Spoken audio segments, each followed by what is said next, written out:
მოგესალმებით. დღეს ორშაბათია და ჩვენი სამედიცინო გადაცემა თეთრი ორშაბათი კვლავ ეთერშია. მინდა გისურვოთ ბედნიერი კვირა და ჩვენი დღევანდელი გადაცემის თემა გაგაცნოთ. სანამ ძირითად თემას დაუბრუნდები, მანამდე გინდა გითხრათ, რომ ონკოლოგია ეს არის მედიცინის დარგი, რომელიც ერთ-ერთი ყველაზე სწრაფად განვითარებადი დარგია და სადაც ყველაზე ხშირად ხდება სასწაულები. ამ სასწაულების გამომწვევი მიზეზი კი ძირითადად ადრეული დიაგნოსტიკა, დიაგნოსტირების სრულფასოვანი და მკურნალობის სრულფასოვანი მეთოდებია. თუ რა სიახლეა ინკოროყვა სახელობის სამედიცინო უნივერსიტეტის კლინიკაში ამ კუთხით, ამ თემაზე სასაუბროთ დღეს ჩვენი სტუმარია სხიური და რადიაციული ონკოლოგიის დეპარტამენტის ხელმძღვანელი პროფესორი დარეჯან ლომიძე. ქალბატონ დარეჯან, მოგესალმებით. მადლობას გიხდით, რომ დაგვაფასეთ და მოხვედით ჩვენთან გადაცემაში და მინდა ჩემი დიდი სიყვარული და პატივისცემა გამოვხატოთ თქვენს მიმართ და მოგილოცოთ ის რაღაც არაჩვეულებრივი სიახლე, რომელიც მე ვიცი და რომელსაც ახლა ჩვენი მსმენელი და მაყურებელიც გაიგებს. ძალიან დიდი მადლობა გადაცემაში მოწვევისთვის. მინდა გაგიზიაროთ ის სიახლე და ჩვენი ცხოვრების ახალი ეტაპი, რომელიც არის რადიაციული ონკოლოგიის დეპარტამენტში ახალი აპარატის ჰალსიონის დანერგვა. რა არის სხიური თერაპია? ეს აუდიტორიისთვის ცნობილია. ეს არის ერთ-ერთი ძირითადი წამყვანი მკურნალობის მეთოდი ონკოლოგიური პაციენტებისთვის, რა თქმა უნდა ქირურგიასთან, მედიკამენტოზურ მკურნალობასთან, რომელიც მოიცავს ქიმიოთერაპიას, ჰორმონოთერაპიას, იმუნოთარგეტულ თერაპიას და ასე შემდეგ, არის სხიური თერაპია. სხიური თერაპია ეს არის სპეციალური ამაჩქარებლებით, უკვე საქართველოში მრავალი წელიწადი ამაჩქარებლები არსებობს და კობალტით დასხივება ჩაბარდა ისტორიას 2009 წლის მერე. ამ ამაჩქარებლების საშუალებით რადიაციული ხერხებით, ანუ რადიაციული სხივების მიტანა იმ მოცულობაზე, რომელიც არის გასანადგურებელი. მე რამდენადაც ვიცი, სწორედ ის კობალტის ამაჩქარებელი, რომელზედაც თქვენ საუბრობდით, ერთ-ერთი პირველი იყო, რაც იდგა ამ კლინიკაში და ასევე საფუძველი ამ სხიურ თერაპიას, მაშინაც საფუძველი ჩაყრის მომენტში თქვენც იგიდექით. ხო, სწორს ვამბობ, ქალბატონ დარეჯან, თქვენი დაწყილი ძველ ონკოლოგიაში, რომელიც იყო მრავალი წლის განმავლობაში ლისის ტბაზე, იქ იდგა სხიური ამაჩქარებელი, უпростоრად კობალტის აპარატი, რომელიც აკეთებდა თავის საქმეს, რომელიც ემსახურებოდა ონკოლოგიური პაციენტების ჯანმრთელობას, მაგრამ ეს ყველაფერი შეიცვალა საქართველოში 2009 წლიდან, როდესაც ინგოროყვას კლინიკაში ორი ახალი თაობის ამაჩქარებელი, სრულიად განსხვავებული შესაძლებლობის აპარატი დამონტაჟდა და ამის მერე დაიწყო საქართველოში რადიაციული ონკოლოგიის სრულიად ახალი ეტაპი და ეს ნელ-ნელა განვითარდა.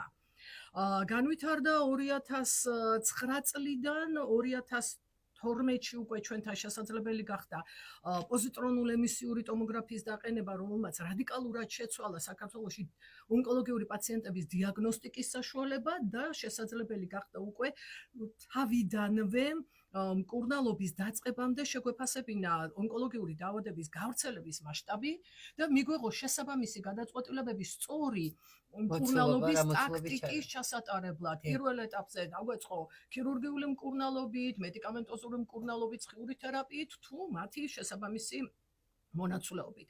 მიღებული შედეგები უკვე ისე გადამოწმდებოდა უკვე პეტის საშუალებით პოზიტრონულ ემისიურ ტომოგრაფზე. მიღებული შედეგების მიხედვით ხელახლა ტუმორ ბორდი, რასაც ქვია, ეს არის კონსილიუმის წესით თითოეული პაციენტის ინდივიდუალური მიდგომების განხილვა, რა თქმა უნდა, არსებული გაიდლაინებისა და პროტოკოლების მიხედვით და შეგვეძლო უკვე ახალი გადაწყვეტილებების მიღება და უფრო სწორად და გამართულად გვემკურნალა ამ პაციენტებისთვის. რადიკალურად შეცვალა საქართველოში ის შედეგები, რომელიც იქნა მიღებული. 2015 წლიდან უკვე საქართველოში არა მარტო ინგოროყვას კლინიკაში დაიდგა ამაჩქარებლები, ეს იყო თოდუას კლინიკა, შემდგომში იყო უკვე მარდალეიშვილის კლინიკა, ქირურგიის ეროვნული ცენტრი და ასე შემდეგ. შემდგომში უკვე წლების მერე ქუთაისში და დღეისთვის უკვე ბათუმშიც არის შესაძლებელი ამაჩქარებლებით პაციენტების მკურნალობა, მაგრამ ამის მერე კიდევ უფრო ახალი და ახალი ტექნოლოგიების შემოსვლის საშუალება იქნა და დღეისთვის უკვე ჩვენ გვაქვს საშუალება ჰალსიონი, ეს არის ბოლო მოდელი 2025 წელს აწყობილი გერმანიაში და დამონტაჟებული უკვე საქართველოში. და უკვე საშუალება გვაქვს რომ გავუშვით უკვე ეს აპარატი და დღეისთვის შესაძლებელია უკვე ამ აპარატზე ონკოლოგიური პაციენტების სხიური თერაპიის ჩატარება.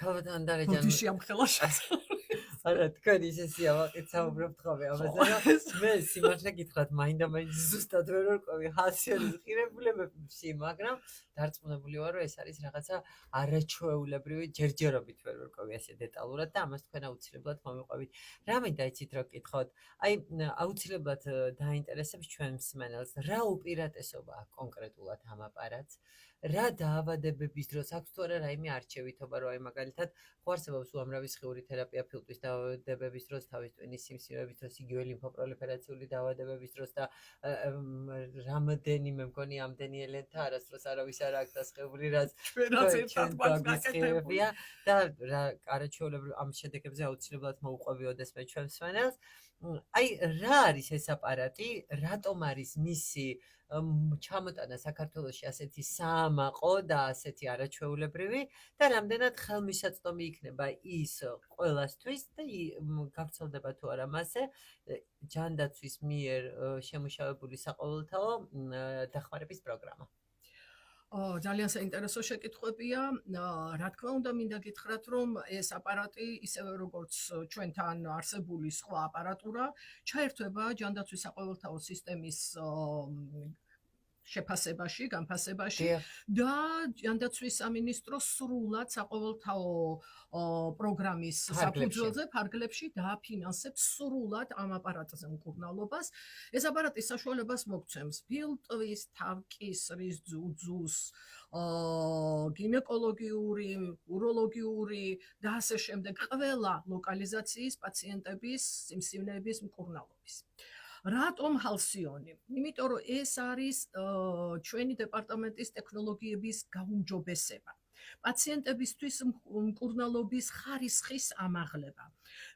სხიური თერაპიას თავისი დრო ჭირდება პაციენტი წევს მაგიდაზე გაუმძლევლად ძალიან ხშირად სპეციალური საიმობილიზაციო სისტემების ან ნიღბის ქვეშ, რაც არ არის მანდ-ამაინც კომფორტული ამ პაციენტისთვის და აი ამ დროის შემცირება. როგორ ხშირად ტკივილთან ასოცირდება?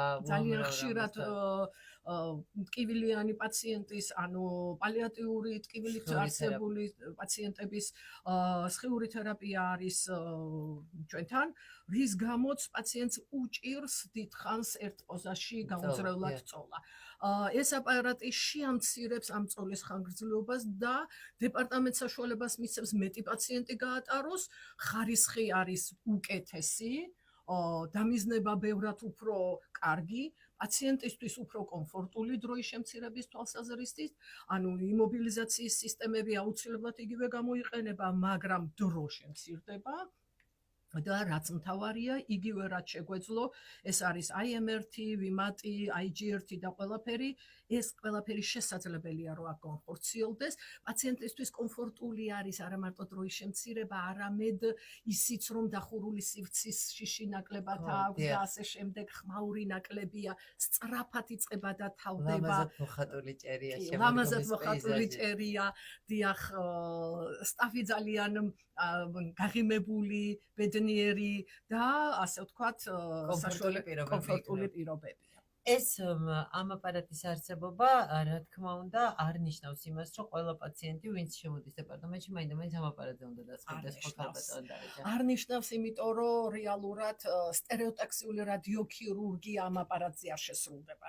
შესრულდება უკვე სრულიად განახლებულ იმ აპარატზე, რომელიც არსებობს, იმიტომ რომ იქ სრული აპგრეიდი ჩატარდა და დღევანდელი ყველა ტექნოლოგია მასზე დამონტაჟებულია და გაკეთდება ის, რაც იმაზე უნდა გაკეთდეს. ანუ კონკრეტულად დაზოლოგებისთვის საჭირო იქნება შესაბამისი აპარატურა და ჩვენ ამას სრულად უზრუნველყოფთ. საერთოდ ზოგადად ჩვენი მსმენელისთვის ყოველთვის საინტერესოა ხომ ახლა ვილაპარაკოთ ისე როგორც არაექიმებმა. რა დროს ინიშნება ზოგადად ეს სხიური თერაპია და რამდენად მნიშვნელოვანია მთელი რიგი ნოზოლოგიების დროს, უფრო მარტივად რო ვთქვათ, რა და რა დაავადებების დროს, რა და რა მიზნობრივი დანიშნულება აქვს სხიურ თერაპიას? სხიურ თერაპია ონკოპაციენტებისთვის დაახლოებით 70%-ში ინიშნება. რას ნიშნავს ეს? ეს ნიშნავს იმას, რომ ყველა რადიკალური და პალიატიური პაციენტი მისი მკურნალობის გარკვეულ ეტაპზე აუცილებლად ანუ კომბინაციაში ქიმიოთერაპიასთან ან იზოლირებულად როგორც ხიურთერაპია. ეს შეიძლება იყოს დეფინიტიური რადიოთერაპია, რაც ნიშნავს მარტო რადიკალური რადიოთერაპიის ჩატარებას. ძალიან ხშირად ეს ხდება ხოლმე განსაკუთრებით თავკისრის, გინეკოლოგიური, უროლოგიური, მაგალითად პროსტატის კიბოს მქონე პაციენტებში, შარდის ბუშტის შემთხვევაში, იგივე გინეკოლოგიურზე თითქმის ყველაზე, ძუძუს შემთხვევაში მინიმალური რეზიდუალური ნარჩენის დროს აუცილებლად პოსტოპერაციულ, წინა საოპერაციო, ქიმიოსხეურის რეჟიმში, ჰორმონოთერაპიის ფონზე რეჟიმში და ასე შემდეგ, თავკისერში ერთ-ერთი პრინციპული და რადიკალური შედეგების მისაღებად და ტკივილის მოხსნისთვის, მოცულობის შემცირებისთვის, მიუწვდომელი ლოკალიზაციის, ქირურგიისთვის მიუწვდომელი ლოკალიზაციის შემთხვევაში. ამ შემთხვევაში თან რადიოქირურგიას რაც შეეხება, ეს არის ასე ვთქვათ ქირურგიის ლანცეტის ალტერნატივა. არა ყველა შემთხვევაში, რა თქმა უნდა, ეს დამოკიდებულია სად არის, რა არის, რა გავრცელება აქვს და ასე შემდეგ. ძალიან ბევრი ნიუანსზე, რომელიც ყველაფერი გასავლელია კონკრეტული პაციენტის კონკრეტულ შემთხვევაში ტუმორ ბორცზე, რაც არის მულტიდისციპლინარული ჯგუფი. მაშინ აუცილებლად შედის კლინიკური ონკოლოგია, რომელსაც ჩვენ ქიმიოთერაპევტს ვეძახით. არის აუცილებლად ქირურგი, შესაბამისი ლოკალიზაციის, ნეიროქირურგი მაგალითად ძუძუს კიბოში არ იღებს მონაწილეობას, მამოლოგი არ იღებს მონაწილეობას უროლოგიური პაციენტისთვის, მაგრამ ყველანი ერთად განვიხილავთ თითოეულ პაციენტს და ვცდილობთ, რომ მივიღოთ ის გადაწყვეტილებები, რომელიც არის სწორედ იმ გაიდლაინზე დაფუძნებული, რომელიც ინდივიდუალურად კონკრეტულ პაციენტზე მორგებული, ასე ვთქვათ. თანხლები დაავადებების, ასაკის, ზოგადი მდგომარეობის გათვალისწინებით. ძალიან საინტერესოა, ხო არსებობს მთელი რიგი დაავადებები, რომლის დროსაც ხიური თერაპია რჩება ერთადერთ უალტერნატიულ თერაპიად, სადაც შესაძლებელია, რომ ქიმიოთერაპია საერთოდ არ გახდეს საჭირო.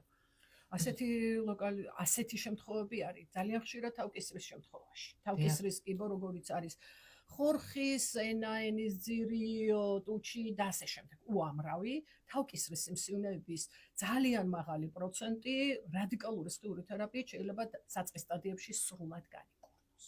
და ეს გახდეს პაციენტის გაჟამთელების სრულად გამოჯამრთელების საფუძველი. ქირურგიული ჩარევის გარეშეც. როგორიც არის თავისა და ზურგის ტვინის ზოგიერთი სიმსივნეები. კერძოდ, როგორიც არის მაგალითად ნევრინომები, როგორიც არის შვანომები, როგორიც არის პატარა წარმონაქმნები, ცუდად მისადგომი, ან როდესაც ქირურგიული მიდგომით უფრო მეტი ზიანი შეიძლება წამოვიდეს და უფრო მეტი გართულებები შეიძლება გამოვიდეს. ნევროლოგია, ხო? ან ძიმე ნევროლოგია, ან თითქმის უსიმპტომო სიტუაციები. საწყისი სტადიები, 3 და 5 მმ-იანი სმენის ნერვის ნევრინომა, ხედველობის ნევრინომები, არის ისეთი წარმონაქმნები, როდესაც ქირურგიული, ნეიროქირურგიული მიდგომით ბევრად მეტი პრობლემა შეიძლება წამოვიდეს. ნეიროქირურგები თვითონ წყვეტენ ამ სიტუაციაში რა უპრიანია და რა თქმა უნდა ჩვენთან ერთად განვიხილავთ პაციენტის ზოგად მდგომარეობას, ჩივილებს, შესაბამისად გამოსავალს ქირურგიულს, ქირურგიული შემდეგ თუ ხიური თერაპია მაინც ვიცით რომ საჭიროა განვიხილავთ ზომაში შემცირებას ქირურგიული თვალსაზრისით, ან მარტო ხიური თერაპია, მხოლოდ ეს ამ შემთხვევაში არის ხოლმე რადიოქირურგიაზე ლაპარაკი. ეხლა ძალიან ბევრს ლაპარაკობენ ხელოვნურ ინტელექტზე. არის თუ არა თქვენ ახალ აპარატში ხელოვნური ინტელექტი დამონტაჟებული? ხელოვნური ინტელექტი არის ნაწილობრივ დამონტაჟებული, მაგრამ მინდა გითხრათ, რომ მარტო ხელოვნური ინტელექტით გადაწყვეტილებების მიღება ძალიან რთულია და ყველაზე კარგია შეიძლება ყველაფერი ვკითხოთ ხელოვნურ ინტელექტს, მაგრამ ექიმს, რადიაციულ ონკოლოგს, სამედიცინო ფიზიკოს და ამ ყველაფრის გამხორციელებენ რადიაციული ონკოლოგიის ტექნიკოს, რომელიც რეალურად ყოველ ჯერზე პაციენტს აწვევს იმ პოზაში, რომელზედაც უნდა აბსოლუტურად ზუსტად განხორციელდეს და სხივება, ადამიანის მომენტს ვერაფერი ვერ ცulis. და იცით რა მინდა რომ გკითხოთ კიდე? აი დავუშვათ დაწვა პაციენტი დავამიზნეთ, ასე ვთქვათ, დავამონტაჟეთ, აქვს ეს ნიღაბიც, მაგრამ მაინც მოუწია რაღაც განცლება? პოზიციის შეცვლა ამ დროს. ეს აპარატი მე რამდენადაც მივხვდით, ითიშება თავისით, ხო? თავისით. ანუ მინდა გითხრათ, რომ საიმობილიზაციო ჯანმრთელი საშუალებები არის იმისთვის, რომ მინიმუმამდე შევამციროთ პაციენტის ქსოვილისა- მოძრაობა. აა, პაციენტის იმობილიზაცია ხდება. ანუ მაგალითად თავკისრის ნიღაბი იძლევა საშუალებას, რომ მის ქვეშ 1 მილიმეტრით გაინძრეს მარტო პაციენტი. ძალიან იშვიათ გამონაკლისში გვყავს პაციენტები, რომელიც ცოტა მეტს ახერხებენ შიგნით, მაგრამ ყოველდღიურად ხდება გადაღება, დაგეგმარ და ამ გადაღებით გამოსახულების მიღება და ზედდება ფიუჟენი იმ გამოსახულებისა, რომელიც დაგეგმარებაზე გვაქვს და იმისა, რომელიც დღეს გვაქვს. 1 მილიმეტრის ცდომილების უფლება გვაქვს. რადიოქირურგიის შემთხვევაში 0.1 მილიმეტრის ცდომილების უფლებაა. იმიტომ რომ მაგალითად 3 და 5 მილიმეტრიან წარმონაქმნს 1 მილიმეტრით რომ ავაცილებთ, იქ საერთოდ სად მოხვდებით. ამიტომ საიმობილიზაციო სისტემების სიმჭიდროვეც და შესაბამისი დისკომფორტი იმის ქვეშ მყოფი პაციენტისაც ამაზეა დამოკიდებული, რამდენად აბსოლუტური სიზუსტე გჭირდება, რამდენად პატარაა წარმონაქმნი და რამდენად აბსოლუტურად იქ უნდა დასხივდეს. კონკრეტულად. და ცდომილება უნდა იყოს დაყვანილი მინიმუმზე და თუ პაციენტი გაინძრა, აპარატი ჩერდება და აღარ აგრძელებს. ამიტომ ჩვენ იძულებით შევდივართ, ვასწორებთ, კიდევ ერთხელ ვატარებთ საუბრებს, რომ არ გაინძრეს, ასე არქნას, ისე არქნას და ასე შემდეგ და თავიდან ვიწყებთ ყველაფერს უკვე გასწორებულ პაციენტში. თუმცა მინდა გითხრათ, რომ ბავშვებში ძალიან ხშირად ეს არ ხერხდება ასეთნაირად და ამიტომ ჩვენ გვყავს არაჩვეულებრივი გუნდი ბავშვთასი პედიატრიული სამსახურის დიახ და მათი რეანიმაციული განყოფილების სასახელოდ უნდა ითქვას, რომ ამ ბავშვებს იმობილიზაციასთან ერთად ანესთეზიის ქვეშ ვასხივებთ, რომ ეს ცდომილება იყოს აბსოლუტური 0. ბავშვებში განსაკუთრებულად დიდი მნიშვნელობა აქვს ამ ცდომილების განულებას, იმიტომ რომ მათ უნდა იცხოვრონ დიდხანს, ისინი უნდა გამოჯამრთელდნენ და ჩვენ ამისთვის ყველაფერს ვაკეთებთ და ცდომილება უნდა დავიყვანოთ აბსოლუტური 0 მედიცინაში არ არსებობს. მაგრამ აი 0-თან ძალიან ახლოს. იმიტომ რომ შემდგომში ამას მოყვება ბევრი გვერდითი გართულებები, გადის 10 წელიწადი და მოდის ის გართულებები, რომლებიც არ უნდა იყოს. ამიტომ ძალიან სკრუპულოზურად ვაკეთებთ ამას და ძალიან ხშირად ანესთეზიის ქვეშ. ყველანაირი კომფორტი უნდა შეექმნას პაციენტს. ტკივილის მენეჯმენტი არის ერთ-ერთი ყველაზე მნიშვნელოვანი ჩემი აზრით და ამიტომ ძალიან დიდი მადლობა მინდა გადაგიხადოთ ყველა იმ პაციენტისთვის, ვისაც ჩემი პირადად, ვისაც თქვენ ესე შეუმსუბუქეთ ყოფნა, ასე ვთქვათ და მიეცით საშუალება, რომ ტკივილის გარეშე გაეტარებინათ ეს პერიოდი. რა მინდა კიდე გითხოთ, იცი და ჩვენი მსმენელი, რაც არ უნდა ბევრი ინფორმაცია მიაწოდო, რაც არ უნდა ბევრი ლაპარაკო, რაც არ უნდა ბევრი მოძებნოს ინფორმაცია Google-ში და ასე შემდეგ. შიშის მომენტი მაინც არსებობს. სიტყვა ონკოლოგია, სიტყვა ქიმიოთერაპია, სიტყვა სხიური თერაპია ყოველთვის დიდ ტკივილთან ასოცირდება, ემოციური სტრესს განიცდის ადამიანი. თუ შეიძლება რომ მოყვეთ ის გზა, როგორ ხვდება პაციენტი, აი მე ხომ ვიცი ეს ნიღაბი როგორ იკერება, აი რომ ინდივიდუალურად მისთვის იქმნება, რომ მას ერგება ეს ყველაფერი. თუ შეიძლება ეს ინფორმაცია რომ მიაწოდოთ. კი ბატონო. ანუ თავიდან პაციენტი მოდის ჩვენთან კონსულტაციაზე, მოაქვს თავისი დოკუმენტაცია, ვიღებთ გადაწყვეტილებას ვთქვათ სხიური თერაპიის სასარგებლოდ და ვიწყებთ სხიური თერაპიისთვის მომზადებას. რას ნიშნავს ეს?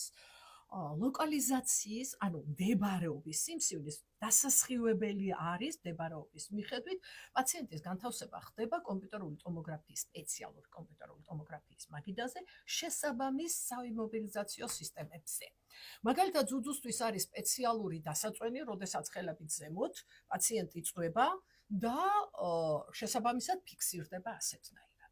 ფილტვის შემთხვევაში არის სპეციალური დასაწვენი, როდესაც პაციენტი ხელებს მჭიდროდ კიდებს თავს ზემოთ და ფიქსირდება ესეთნაირად, რომ მინიმალური იყოს მოძრაობის საშუალება. რაც შეეხება მცირე მენჯის სიმსივნეებს, ისინი ვთქვათ უფრო ნაკლებად დაძაბულ მდგომარეობაში, მოდუნებულად შეიძლება დაწვეს, ხერხემალი გასწორებინებთ და დაწვება ესეთნაირად. ყველაზე მეტად მოძრავი არის თავი. რის გამოც თავკისრის პაციენტებს აუცილებლად სპეციალურ საიმობილიზაციო ნიღაბს ვარგებთ. ეს არის პლასმასის ერთჯერადი სპეციალური მოწყობილობა, ცხაური, ნახვრეთებიანი, რომელიც იდება ცხელ წყალში, რბილი თბილი და ცოტათი სველი გადაეკრება ნიღბად პაციენტს, სუნთქვამაში თავისუფალია, უპრობლემო ჰაერი თავისუფლად შედის, თვალები ამოჭრილია, პირი ამოჭრილია, ამიტომ პაციენტს თბილი რომ რბილად მოერგოს, მასზე დავაფიქსირებთ მის ყრიმალზე, მის ნიკაპზე, მის სახეზე, დავაფიქსირებთ ამას და რამოდენიმე 3 წუთის განმავლობაში ეს რბილი თბილი ნიღაბი მასზე გაცივდება. პირველ ჯერზე ეს არის ძალიან უპრობლემო პროცედურა, იმიტომ რომ პაციენტს დისკომფორტი 0 აქვს, ის წევს თავისთვის მოერგება ეს რბილი თბილი ნიღაბი, მასზე გაცივდება, თვალსაც ახელს, ხედავს რომ არაფერი მის გარშემო არ ხდება, არაფერი არ ტკივა, არანაირი დისკომფორტი არ აქვს. ამითი ამ გაციებული ნიღბით 3 წუთში გადავიღებთ კომპიუტერულ ტომოგრაფიას, ამის მერე ჩვენ უკვე ვმუშაობთ ამ კომპიუტერულ ტომოგრაფიაზე ასახულ თითოეულ მილიმეტრზე ხელით ხატავს ექიმი ყველა იმ მოცულობას, რომელიც არის დასასხივებელი და ყველა იმ მოცულობას, რომელიც არის დასაცავი. მაგალითად, მხედველობის ნერვი, თვალი, ბროლი, სმენის ნერვები, მხედველობის ჯვარედინი, ტვინის ღერო და ასე შემდეგ თავის შემთხვევაში. ძუძუს შემთხვევაში გული, მისი ყველა სისხლძარღვი, გულის მკვებავის სისხლძარღვი, ერთი ფილტვი, მეორე ფილტვი, საყლაპავი და ასე შემდეგ. ძალიან ხშირად მეორე ძუძუს, იმიტომ რომ ესენი არის კრიტიკული ორგანოები, რომელზედაც უნდა მინიმალური დოზა მივიტანოთ დასხივების. მაშინ, როდესაც იმ წარმონაქმნზე, რომელსაც ვასხივებთ, აუცილებლად უნდა მივიტანოთ დაგეგმილი დოზა, რომელიც შეიძლება იყოს პატარადან ძალიან დიდამდე, იმის და მიხედვით რა ჭირდება მის სიმსივნეს. ამის მერე ეს გაცივებული უკვე გამხმარი ნიღაბი ინახება ამ პაციენტისთვის, მას ეწერება გვარი, სახელი, თარიღი და ყველაფერი და ყოველ ჯერზე პაციენტი რომ მობრძანდება, თავისივე ნიღბის ქვეშ ვათავსებთ მას, ისე თვალები ღია ყველაფერი, მაგრამ ასეთივე კომფორტული არ არის ის ნიღაბი, იმიტომ რომ უკვე გაცივდა და გამხმარია და იძულებულები ვართ, რომ ნიკაპის ადგილას, ყრიმალის ადგილას აბსოლუტურად ზუსტად გავასწოროთ, რაც მოგცემს იმის საშუალებას, რომ ზუსტად იდენტურ პოზაში ყოველ დღე დავაწვინოთ პაციენტი, თუმცა ვერაფრით ვერ ვიტყვით, რომ ეს კომფორტულია, სასიამოვნოა, მაგრამ საშიში ნამდვილად არ არის, იმიტომ რომ იმის გარდა, რომ ხმელი საკუთარი ნიღაბია, მეტი დისკომფორტი მას არ აქვს. წევს პაციენტი დაახლოებით 8-დან 15 წუთამდე იმის და მიხედვით რა არის დასასხივებელი, როგორ არის, რა არის გეგმა, დოზა რამდენია მისატანი და ასე შემდეგ. ეს 15 წუთი და გნებავთ 8 წუთი სრულიად სრულდასხივებას არ ითვალისწინებს, ხო ეს არის მომზადების. არა, ეს არის ის, რაც დღევანდელი დებარეობის პაციენტის განლაგების შეფასებისთვის და შემდგომ მკურნალობის ჩასატარებლად არის საკმარისი. მთელი პროცედურა არის. მთელი პროცედურა. ეს 8 წუთი ამ ახალ აპარატზე სრულიად საკმარისია. რაც შეეხება თუ რადიოქირურგია ჭირდება, იქ შეიძლება 12 ან 15 წუთიც იყოს. თუ პაციენტი ამასობაში იმოძრავებს, შერდებით და თავი დაგვიწყებთ. რაცა ეს დროს, რა თქმა უნდა, გასაგებია. ამიტომ შესაბამისად სიმშვიდე, სიწყნარე და რაც მთავარია თქვენი შეკითხვა. რა თქმა უნდა, კატასტროფაა, როდესაც ონკოლოგიური დიაგნოზი პირველად ჩნდება ცხოვრებაში, ამის მიღება არის ძალიან მძიმე, მაგრამ ერთი რამე მუდმივად უნდა გვახსოვდეს. ონკოლოგიური დიაგნოზი არ არის განაჩენი და დღევანდელ მსოფლიოს და ასევე საქართველოს, რა თქმა უნდა, შეუძლია შესაბამისი მკურნალობით მიიღოს ძალიან კარგი შედეგები, განსაკუთრებით თუ ეს არის საწყის სტადიაზე აღმოჩენილი და თუ ეს არის სწორად, გამართულად დაგეგმილი და განხორციელებული. ყველა ეტაპზე თავის ყველა ეტაპზე, დიაგნოსტირებიდან, დიაგნოსტირებიდან დასრულებული დაწყებული, ქირურგიული ჩარევით, დამთავრებული. ქიმიოთერაპიით და ასე შემდეგ და ასე შემდეგ. და შემდგომი მონიტორინგით. არსებობს თუ არა რაღაც სხვა დაავადებები გარდა ონკოლოგიურისა, რომლის დროსაც შეიძლება გამოვიყენოთ სხეული თერაპია. შეიძლება. და გყავს თუ არა ასეთი პაციენტი? რა თქმა უნდა, შეიძლება და სხიურ თერაპია თავის საქმეს აკეთებს ბევრ შემთხვევაში. ძალიან გაგიკვირდებათ და მაგალითად როგორიც არის ქუსლის დეზი, შპორების, ტენისისტის იდაყვი, ამა თუ იმ სახსრის ანთება, მაგრამ ეს ყველაფერი გამოიყენება მხოლოდ და მხოლოდ იმ შემთხვევაში, როდესაც ამოწურულია ყველაფერი დანარჩენი, იმიტომ რომ ეს მაინც არის რადიაცია, ეს არის რადიაციული გამოსხივება, აბსოლუტურად ზუსტად მიმართული, დაგეგმილი, მინიმალური გარშემო დოზის მიტანითა და ყველაფერი საუკეთესო, მაგრამ მაინც არის რადიაცია და თუ რაიმე სხვა ხერხით შეიძლება მისი თავიდან აცილება, ანთებითი პროცესების შემთხვევაში, მაგალითად ქუსლის დეზის, მაგალითად მხრის სახსრის ანთების, იდაყვის სახსრის ანთებით, მუხლის სახსრის ანთებით და არსებობს ესეთი დაავადება გაძვალება. როდესაც ამის დროსაც ოპერაციას აკეთებენ, მაგრამ წინასწარ ასხივებენ და მერე უკვე ეს გაძვალების ოპერაცია ეკეთდება და ეს აკეთებს პრევენციას, რომ შემდგომი ისინი აღარ წამოვიდეს. ოსტეოფიტები მერე აღარ წამოვიდეს. ძალიან საინტერესოა. ძალიან საინტერესოა. ქალბატონო დარეჯან, თქვენ ბევრჯერ ახსენეთ რადიაციული ქირურგია. რას ნიშნავს ეს რადიაციული ქირურგია და რამდენად ხშირად გამოიყენება? საერთოდ სხიური თერაპია, რადიაციული ონკოლოგია დაიწყო იმითი, რომ ერთჯერადი ძალიან დიდი დოზების გამოყენება ხდებოდა. რაც უფრო პრობლემურია წარმონაქმნი, მით უფრო დიდი დოზა ჭირდება მას. ყველაზე კარგად მუშაობს ერთჯერადი დიდი დოზები, მაგრამ ამის მიტანის პრობლემაა ამა თუ იმ ლოკალიზაციაზე. ერთჯერადი ძალიან დიდი დოზები ძალიან კარგად კლავს სწრაფად გამრავლებად უჯრედებს, მაგრამ შესაბამისად მიმდებარე ქსოვილებზედაც არის ის და უამრავ სხვა პრობლემას ქმნის. აქედან გამომდინარე, გახდა აუცილებელი ამ ერთჯერადი დოზების დაწვრილება და მთელ რიგ შემთხვევებში მრავალჯერადი წვრილი დოზებით ხდება დიდი დოზის მიტანა. მაგრამ რჩება ისეთი დოზა არის დიდი, მაგრამ დოზა არის 60 გრეი, 70 გრეი, ხშირად 80 გრეი, თუმცა მისი მიტანა ძალიან წვრილი ფრაქციონირებით შესაძლებელი. მაგრამ არის შემთხვევები, როდესაც ერთჯერადი მსხვილი დიდი დოზები, როგორიც არის ძალიან ხშირად კეთილთვისებიანი წარმონაქმნები, ან მაგალითად თავის ტვინში მეტასტაზები, ერთჯერადები, მაგალითად 1, 3, 4 მაქსიმუმ და ძალიან ვარ დამოკიდებული მოცულობებზე და ასე შემდეგ. ერთჯერადი მსხვილი დოზებით ხდება ამათი დასხივება. აი ეს არის რადიოქირურგია, როდესაც როგორც ქირურგიულად, აი ასე რადიკალური მსხვილი დიდი დოზით ხდება ამ უჯრედების განადგურება, ამ მოცულობის მოსპობა და მიიღება შესანიშნავი შედეგები. გასაგებია. ქალბატონო დარეჯან, ჩვენ სარეკლამო ჭრაზე უნდა გავიდეთ, 2 წუთი უნდა შევაჩეროთ და სულ რამოდენიმე წუთში დავბრუნდებით პირდაპირ ეთერში. კიდევ ერთხელ მოგესალმებით, ვინც ახლა შემოგვიერთდა, მინდა გითხრა, რომ დღევანდელი ჩვენი თემა ეს არის რადიაციული ონკოლოგია და დიდი და ახალი ამბები ინგოროყას საუნივერსიტეტო კლინიკაში, სადაც რადიაციული ონკოლოგიის დეპარტამენტის განვითარების ახალი ეტაპი დაიწყო. ჰალსიონი, ხო? როგორც თქვენ ბრძანეთ, ქალბატონო, ეს დანერგვა, ეს არის ახალი თაობის ამაჩქარებელი, როგორც ქალბატონმა დარეჯანმა მასწავლა, სხეული თერაპიის უახლესი მიღწევა და ძალიან მიხარია, რომ ჩვენ უკვე ხელი მიგვიწვდება მსგავს სიახლეებზე.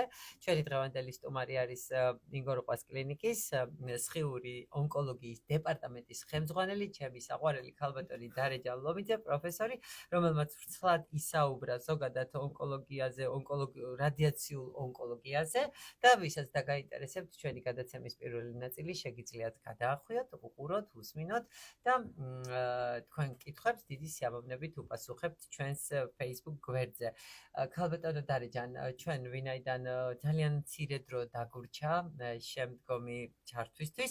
თუ შეიძლება შემაჯამებელი სახით რომ გითხრათ რა სიახლეები გვაქვს დეპარტამენტში, ვიზე გამოიყენება ეს აპარატი, რა შედეგებია და საერთოდ რომ ონკოლოგია ეს არ არის განაჩენი.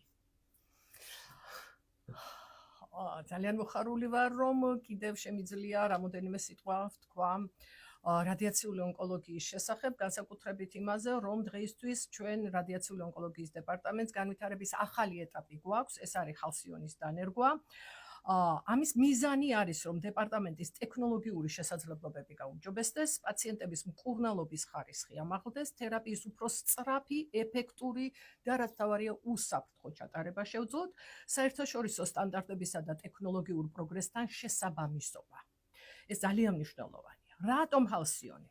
იმიტომ რომ ეს არის ინოვაციური ტექნოლოგია, დამყარებულია თანამედროვე ამაჩქარებლის ტექნოლოგიაზე, უზრუნველყოფს ზუსტ და სწრაფ დასხივებას, იძლევა პაციენტის კომფორტს, ნაკლები დრო აპარატის ქვეშ მყოფნისას, ნაკლები ხმაური და დახურული სივრცის შიში. პერსონალისთვის ეს არის ძალიან მნიშვნელოვანი, მარტივი ინტერფეისია, workflows ოპტიმიზაცია მოხერხდა, გაზრდილი უსაფრთხოება და ავტომატიზაცია. კლინიკური სარგებელი რა არის? ეს არის ინტენსივობით მოდულირებული რადიოთერაპია, ვიმატი, IGRT შესაძლებლობები, რაც აქამდე შესაძლებელი იყო ამ აპარატზე უბრალოდ გაუმჯობესებულ სიტუაციაშია ყველაფერი ეს, უმაღლესი სიზუსტის დოზის მიწოდება სიმსივნურ კერებზე, ჯამთელი ქსოვილების მაქსიმალური დაცვა და მკურნალობის დროის შემცირება. ხალსიონის დამატება ჩვენს დეპარტამენტში იძლევა იმას, რომ რადიაციული ონკოლოგია საქართველოში კიდევ ერთ ნაბიჯს დგამს თანამედროვე მედიცინის მიმართულებით და რომ ჩვენ დღეს შეგვიძლია საუკეთესო სტანდარტის მკურნალობა შევთავაზოთ ჩვენს პაციენტებს. ძალიან კარგი ხალბატონო დარეჯან, ასეთი ამოძურავი ინფორმაციისთვის. კიდევ ერთხელ მადლობას გიხდით ჩვენთვის თან რომ მობრძანდით და ეს სიახლე პირველად ჩვენს რადიო ეთერში გაგვიზიარეთ. ჩვენს მსმენელს და მაყურებელს უსურვებ ჯანმრთელობას, ბედნიერი კვირას. ჩვენ ზუსტად ერთ კვირაში საინტერესო სტუმრით და საინტერესო თემებით კვლავ პირდაპირ ეთერში დავბრუნდებით. ბედნიერად.